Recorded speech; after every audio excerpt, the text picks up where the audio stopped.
Yes, you guys, how you all doing today? I'm EFC, this is Blue Lions TV, and today I'm here to bring you guys another news daily video. Now for today, I'm going to focus on 4 stories, and they are going to be on Timo Werner and his first training session with us. And to move on, I'll be speaking about the HAVERTZ updates, Willian and Kepa news as well. So this is going to be another informative, big news daily video. I hope you guys do enjoy. But before I get into anything, if you like today's video, smash that like button. I want to get over 3,000 likes for today's video. And of course, today's video is brought to you by the OneFootball app. Now, one thing I'm constantly emphasizing and stressing constantly is the new visual revamp done on the app. There's been so many reasons for this, and the main reason is to make the user experience easier, more concise, and more efficient for you guys. From using bold prints and colors to using more minimalistic text and simple black and white to make the text, the news, and the info pop up and stand out for you guys. The OneFootball app really is the best football companion app. So if you guys want to test it out for yourselves, you'll find a link below in the description. Now we start with the first story, and I thought it was best that we start with Timo Werner, and to do this I'm going to use the club's official website so we can get some more depth and insight behind his first day training at his new club.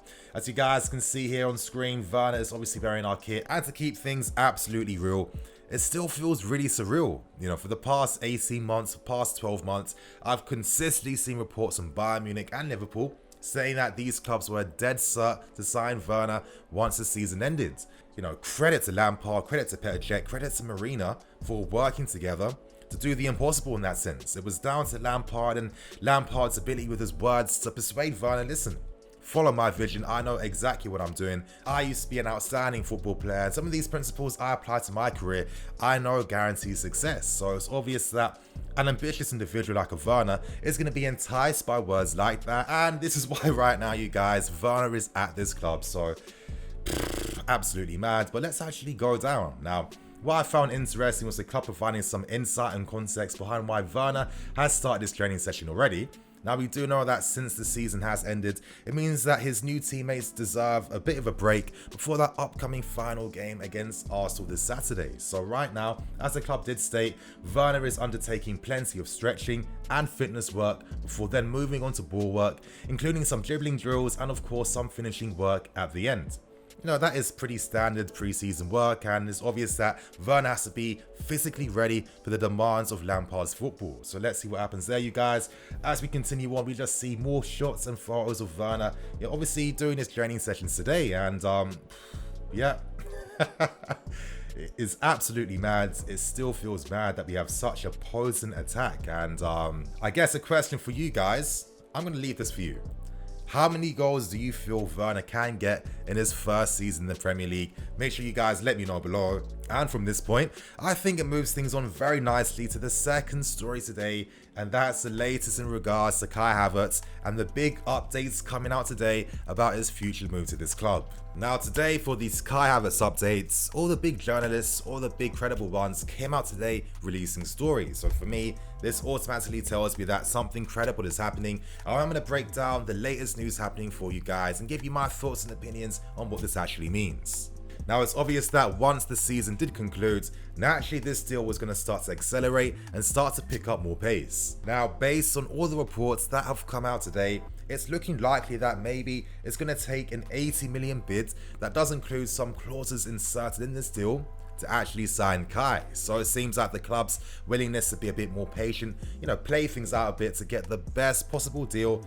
It looks like it's working in our favor, you guys, and it seems like we could be signing Kai for 10 million less than Leverkusen were hoping to sell him in the first place. Now, this report did come out from Romano himself, and I think this takes us on nicely to news that came out from Christian Falk earlier today. Now, this was news I found very interesting because it finally provided some finality about what was going to happen with Leverkusen's Europa League campaign and Kai Havertz. Christian Falk came out today, and he said that Leverkusen are softening their stance on Kai remaining with them for their Europa League campaign. Now, this is big news, you guys, massive news, because remember, if Leverkusen were to technically win this tournament, it means that they do get Champions League football, and of course, with having Kai in the team, that's going to boost their chances to do that. So for me, the minute this news came out, this basically tells us that right now, it's about agreeing the final terms between us and Leverkusen. As I've been constantly stressing and reiterating, the discourse and discussion shouldn't be around whether Kai might sign for us. I mean, the minute he agreed personal terms, it meant that he basically is our player.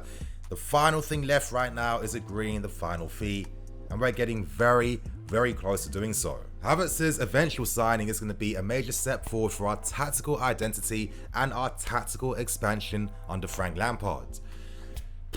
Honestly, you guys, it really is a matter of time right now.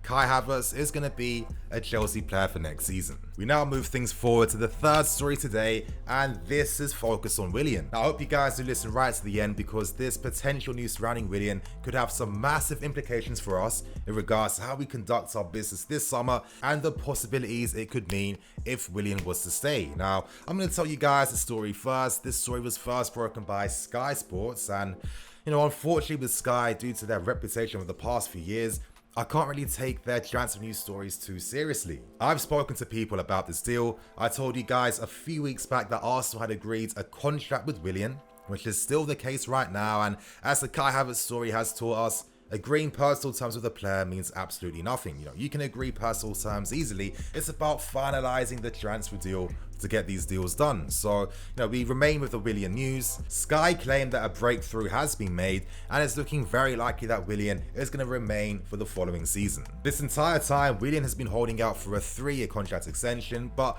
based on reports today, potentially this could imply that maybe Willian might settle for a 2-year contract deal instead.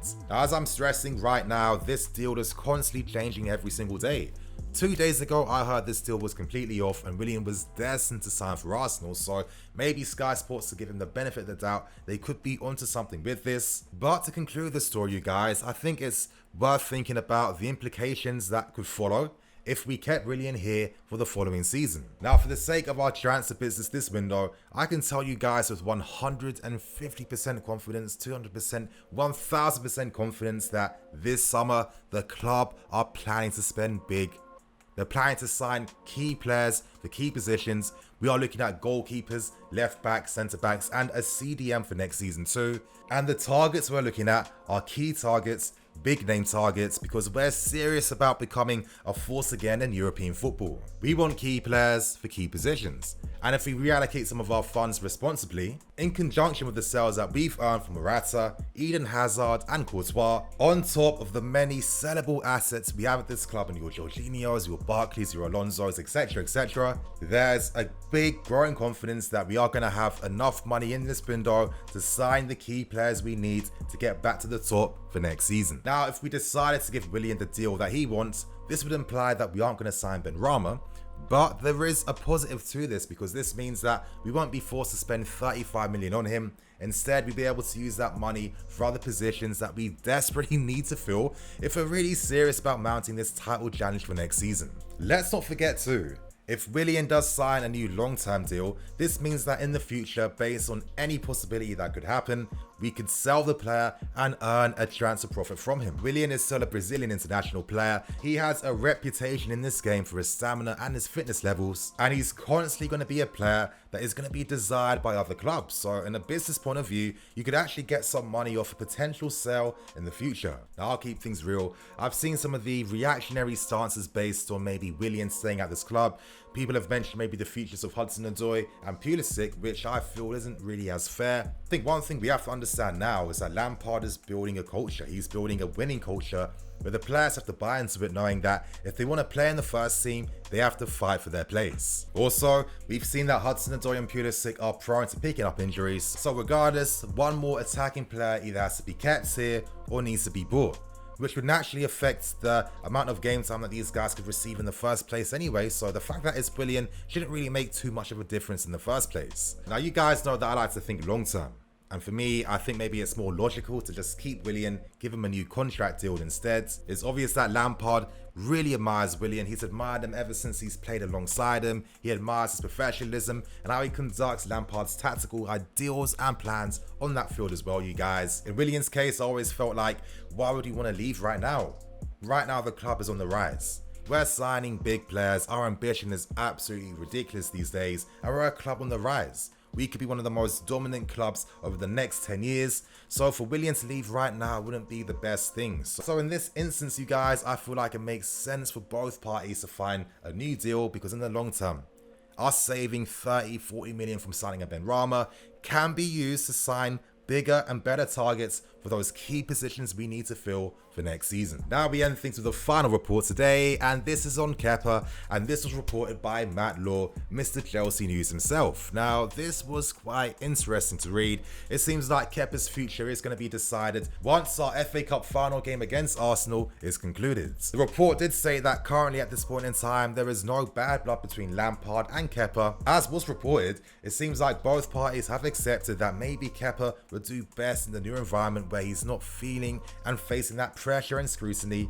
every single week. Now for me, I've always kind of felt like Kepa's issues have been mental, and the reason why I say this is that we have seen Kepa produce some fine moments in isolation. You know, at times he does do the right thing, but the issue is that it's not consistently done, and I feel like he feels the pressure in game, and this is why it affects his confidence with his decision making in these pivotal moments. Now, the main issue that Matt is reporting is that how do you get rid of a problem like Kepa?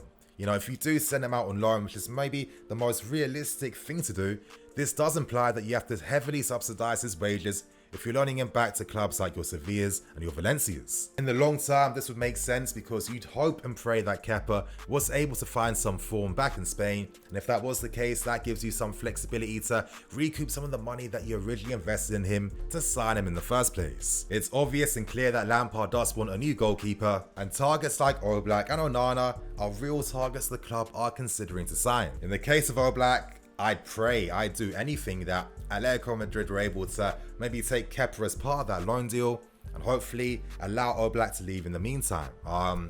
You know, I think for this particular deal and for some of the deals for the key positions we're looking to fill, I feel like a lot of these things are going to be concluded near the end of this window because a lot of times to get the player you want, it does come down to timing. The perfect timing, the perfect moment. Let's pray that we see reports come out over the next few days and weeks talking about Oblak being disillusioned at Atletico Madrid. Hopefully that's the case, you guys. And on that note, I'm going to wrap things up and keep things moving. I hope you guys did enjoy. You know, big day today. It seems like today is going to be the day I get past 100,000. Now, you know, it is a big milestone. It is a big achievement. I can't lie, I'm still grounded. You know, I'm not letting this affect me at all. For me, I look at the quality of views of the subs if I'm keeping things absolutely real. But of course, you know, it still feels quite humbling that so many of you guys tune in to watch me. You've watched me consistently over the 4 years it's taken me to even get 100,000. It's been an absolute unreal journey, and it's given me more motivation and inspiration to really take what I'm doing to even bigger heights, new levels, and really just perfect my craft and get better at what I do. So it's going to be an exciting future on this channel, you guys. Thank you to everyone that's been on this journey with me, that's given me an opportunity and choosing to watch me daily. I'm the FC. This is Blue Lions TV. I'll see you guys later with some more videos.